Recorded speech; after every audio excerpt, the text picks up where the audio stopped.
Hello everybody and welcome to Connor Sports Talk. Today I'm going to be continuing my series on reviewing all the NFL teams.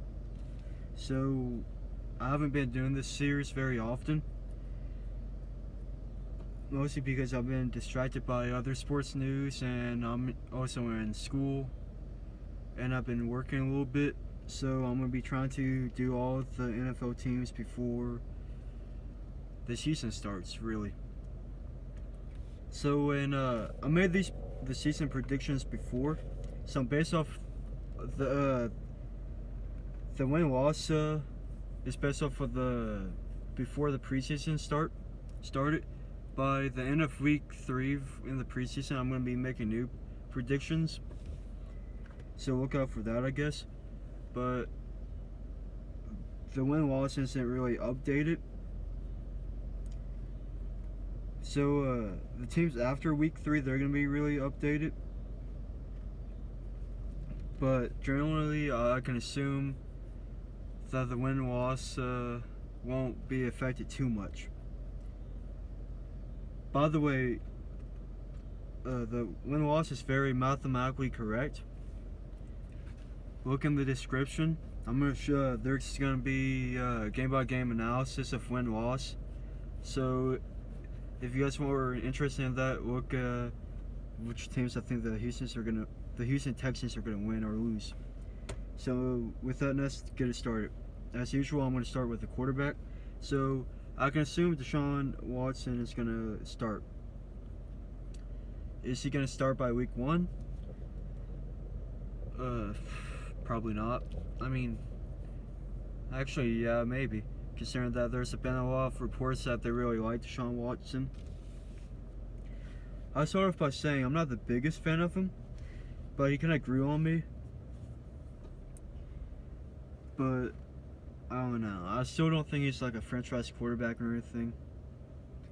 He's maybe the third best rookie quarterback I see right now. I really like Deshaun Kaiser and why am I forgetting Patrick Mahomes. I really like Patrick Mahomes. He's my favorite rookie quarterback. Probably won't play in the NFL this year. Maybe play next year, but who knows. So Deshaun Watson, let's look at his stats in Clemson. So he had 519 passing attempts. Wait, no, that's 79 passing attempts. 388 completions, which is worth 67%. 4,593 passing yards, 41 touchdowns, and 17 interceptions. So this is really good statistics. But the problem is, in the few games that I've seen off of Clemson, and I haven't really been watching too much college football compared to NFL, so maybe watch 5 Clemson games, including the playoffs last year.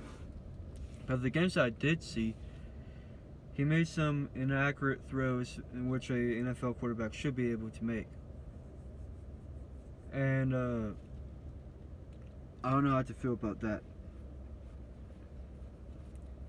You can definitely become a franchise quarterback if he's under the right tutelage. But who knows? So what am I expecting his rookie year? Let's say he starts by week 5. So 2,900 passing yards, 20 touchdowns, and 12 interceptions. So not bad for a rookie at all. But I don't know. I don't see too much weapons on this offense otherwise than DeAndre Hopkins. Like, once I get to him, I'll talk about him more, but I think he's elite wideout. So I don't think their offense is going to be very good, which is why I have the Texans going 8-8. So I don't know. I mean, their defense is going to be elite. They have the second best. Last year, though, they had the second best passing defense. But I don't know. They lost to AJ Boye, so there's that. But moving on to the running back, Lamar Miller. I really like both running backs. So Lamar Miller had 268 carries, 1,073 rushing yards, which is good for 4 yards per carry, which isn't horrible, but I think that's a little below average. And 5 rushing touchdowns. He also had 188 receiving yards and 1 touchdown, but he missed 2 games. So I think it's a fairly good starting running back. Definitely not a problem for the Texans. He should be relied on heavily, considering that yet again as a rookie quarterback. Let's say he gets 1,200 rushing yards and 8 touchdowns. I feel like it's gonna be a really good year for him. I just have a feeling that that they're just gonna have to rely on the running backs a lot. Talking about the other running back, Alfred Blue off LSU. I don't remember what year it is. I think maybe he's fairly young, so I can assume that he's still on his rookie contract. He had 100 rushes for 420 yards, 4.2 yards per carry, and 1 touchdown. So, I don't know, let's say 300 rushing yards. I really like that guy, but he's not a starting running back, obviously. And then moving on to the wide receivers. So, DeAndre Hopkins. Like I said before, I feel like he's an elite wide receiver. What was it, 2 years ago when he almost had 1,800 receiving yards? Well,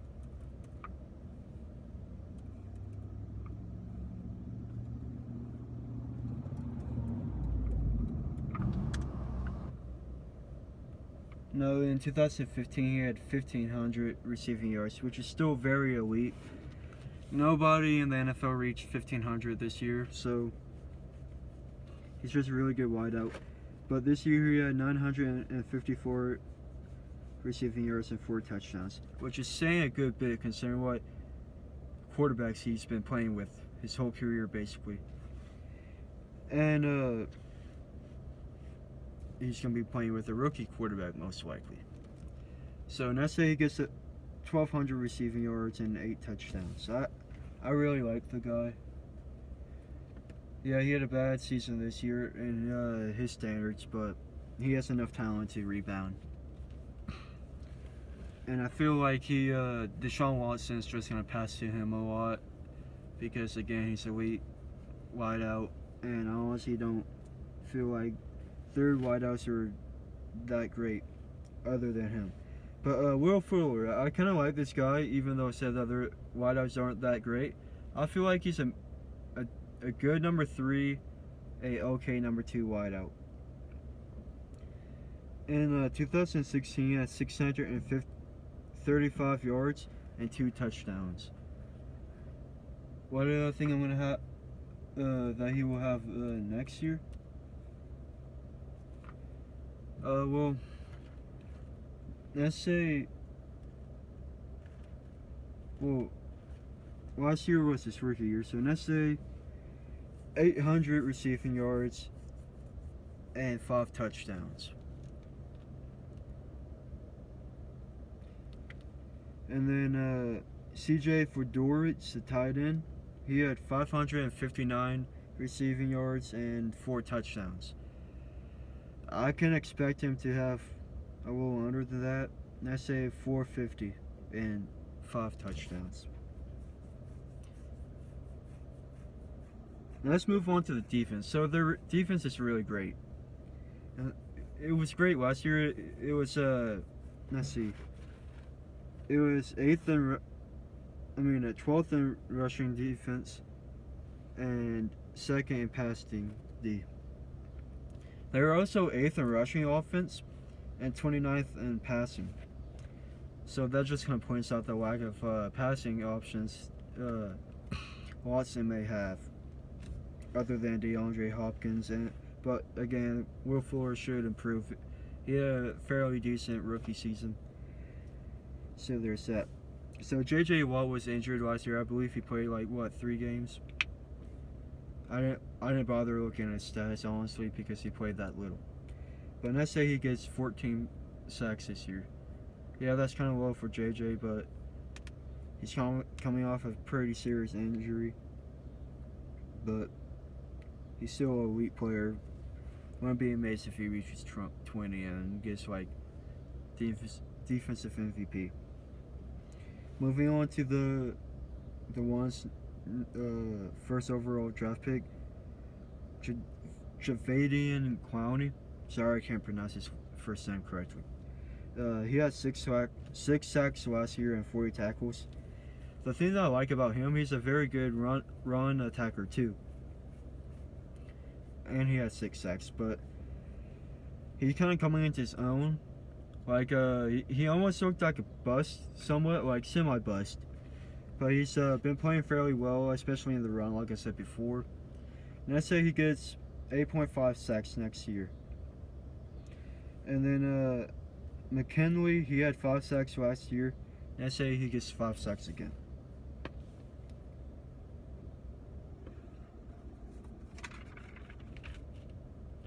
Okay, let's talk about the rookies.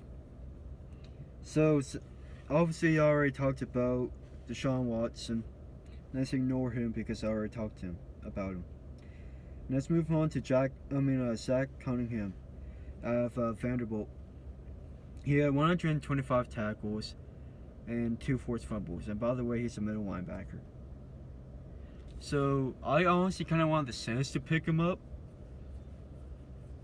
So I feel like this guy's gonna be really good. I really liked Brian Cushing, but he's been having injuries, so it's a good thing that they get Zach Cunningham. I believe that the Texans play 4-3. Don't quote me on that. So I can assume that Zach Cunningham could be the starting middle linebacker, but who knows? Again, I like Brian Cushing, but he's injured quite a bit. So I really like that Zach Cunningham. That's a draft pick.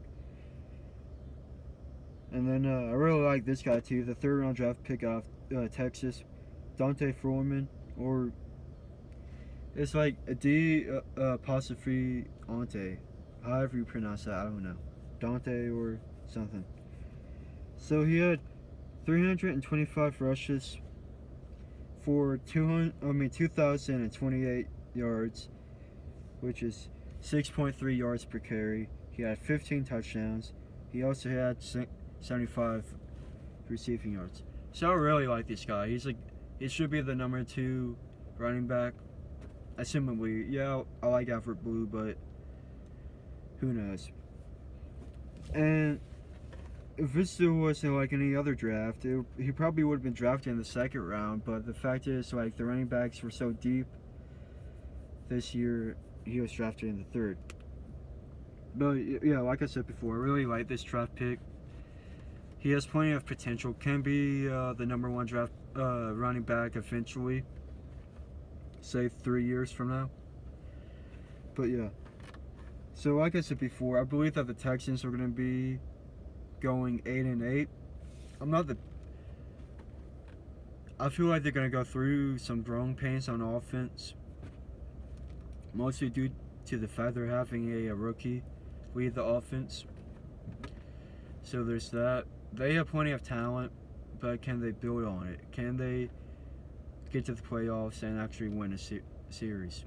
Or win a game? There's no series in the NFL playoffs, but still. Thank you guys for watching. Please like and subscribe. And please don't forget to share the video. And don't forget to look in the description because, like I said before, I'll go through the week by week analysis of the team, and I talk about the best case scenario, the worst case scenario, and my prediction, which again is them going 8-8. Thank you.